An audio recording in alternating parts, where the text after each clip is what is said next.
Welcome back to another Paddock Life episode at the Motion Report. So, who from the F1 wags and partners actually turned up at the Belgian Grand Prix? The short answer, very few. The two we did see, Muni He supporting Alex Albon and Isabella Bernardini alongside Gabriel Bortoleto in the Audi camp. And there is a reason the list is short. 7 kilometers of asphalt carved through one of the most breathtaking and most dangerous landscapes in all of motorsport. This is not Monaco. This is not Miami. Spa is a pure racing weekend, one for the die-hard fans, one of the last on the calendar that belongs entirely to the sport itself. The glamour quotient here is deliberately low, and the logistics explain a lot of it. There is no luxury strip in the Ardennes. The nearest top-tier hotels are far from the circuit, and the weather changes constantly. Rain is never the ideal backdrop for showing off luxury fashion and designer pieces. But this weekend, the heat wave finally broke, the conditions settled, and it turned into a great weekend of racing. So the paddock was quieter than usual, but it still had its stories.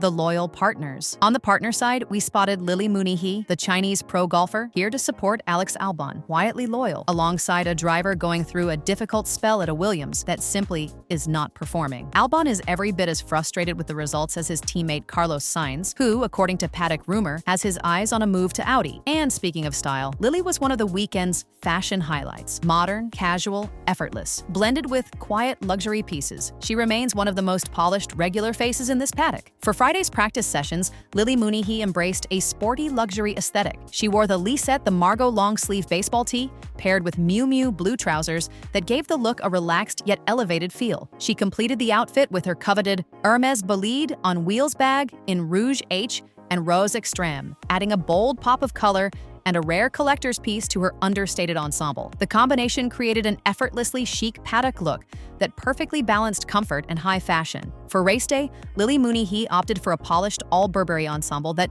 perfectly suited Spa's unpredictable weather. She wore the Burberry nylon Pembury trench jacket in navy over the Burberry check trim, cotton poplin shorts in white, creating a refined yet practical look. She completed the outfit with the Burberry mini primrose bag in archive beige, adding the brand's iconic check pattern to the ensemble. The coordinated outfit looked effortlessly elegant, blending classic British heritage with modern paddock style. But the partner who stole the spotlight this weekend was Isabella Bernardini, girlfriend of Gabriel Bortoleto, and it was easy to see why. Isabella Bernardini embraced a sleek, modern aesthetic in a Zara stretch bandeau top with vents in black, paired with Lalisse Blanc Fafi wide-leg jeans. She completed the look with a Louis Vuitton Vanity PM in black, creating an effortlessly chic ensemble that balanced minimalist styling with timeless luxury. She later opted for a classic and refined look in the Polo Ralph Lauren classic fit linen shirt in classic Oxford white, styled with her Lalisse Blanc Fafi wide-leg pants. A pretty little thing cream PU weave detailed crossbody bag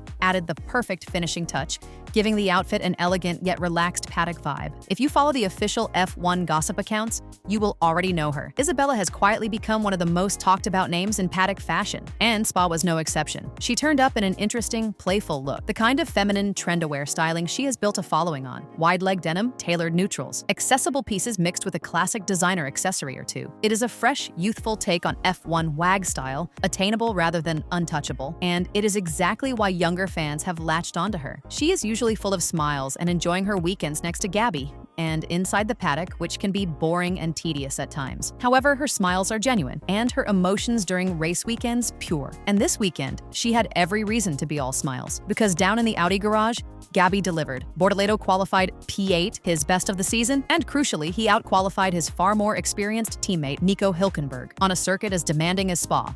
Against a driver with well over 200 race starts, that is a serious statement. Points were firmly in sight for Sunday, and Isabella, beaming in the garage, was the picture of a partner watching her other half arrive. A lovely story from a lovely couple from Brazil. Fashion and the LVMH pop-up. Even without Monaco's glamour, Spa delivered its share of style. Photographers captured Louis Vuitton handbags, Cartier jewelry, Tiffany and Company bracelets, and Velvet Canyon sunglasses throughout the weekend. And there was something special this year, an LVMH pop-up store. Every brand in the group present in Formula One. Now, this is not unique to Spa. It appeared in Miami, and it heads to Madrid next, but it is far from a regular fixture. The purpose? A showcase of craftsmanship. The team told us their craftsmen work on site, a watchmaker for one brand, and for Louis Vuitton, an artist painting directly onto the suitcases. The trophy case for Sunday's winner, made by the very same house, returns to display tomorrow morning, a little piece of the atelier right here in the Ardennes. While some sipped champagne, many others lined up for the free national delicacies. French fries,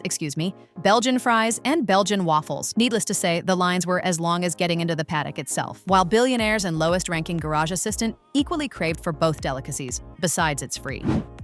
Royalty, local heroes, and celebrities. Unlike Monaco or Las Vegas, Belgium kept the focus on the racing. But this weekend, the paddock welcomed its most distinguished guest of all, royalty. His Majesty King Philippe of Belgium attended the Grand Prix in person, his first ever visit to Spa-Francorchamps. According to Belgian palace and press sources, the king toured the paddock, stopping by the F1 hospitality to speak with Stefano Domenicali, visiting the garages of both Ferrari and Mercedes, where he was received by Toto Wolff. He spoke with drivers along the way, Max Verstappen among them, and in a lovely touch, Charles Leclerc, ever the royalist, removed his cap before him. He was also seen alongside Belgian music icon Stromae during the visit, and in the most fitting moment of the day, it was the king himself who presented the winner's trophy, handing it to the young race winner, Kimi Antonelli, a royal seal on a landmark result. And the king was not alone. According to Belgian television presenter Gaëtan Vigneron, sharing from the paddock on his personal Instagram, two princes of the wider royal family were also in attendance across the weekend, a rare royal turnout for a circuit the family does not usually frequent. The country's own stars turned out in force too. Belgian Moto2 rider Barry Baltus took center stage before the race, presenting the Pirelli Pole Position Award, a proud moment for the local hero, with thousands of home fans filling the grandstands. And the entertainment world was well represented. Belgian superstar DJ Dimitri Vegas was among the most recognizable faces of the weekend, joined by internationally renowned DJ Charlotte de Witte, one of the biggest names in electronic music today. Kim Kardashian is not in attendance at this weekend's Belgian Grand Prix, and she has instead found herself making headlines for a different reason. The reality star faced criticism after sharing an Instagram post just minutes after the announcement of the passing of her grandmother, Mary Jo MJ Shannon, Kris Jenner's mother. As the timing drew backlash online, Kim left a pinned comment, explaining that the post had been scheduled several days in advance and was published automatically. The situation is a reminder that scheduled social media posts can sometimes go live at unfortunate moments during unexpected events. While automation is common for public figures, timing can significantly influence how posts are perceived by the public. That was Paddock Life from Spa-Francorchamps. Now we want to hear from you. What was your favorite moment from the Belgian Grand Prix? Let us know in the comments below. And don't forget to like, subscribe, and turn on notifications so you never miss the biggest stories from the Formula One paddock. We'll see you at the next one.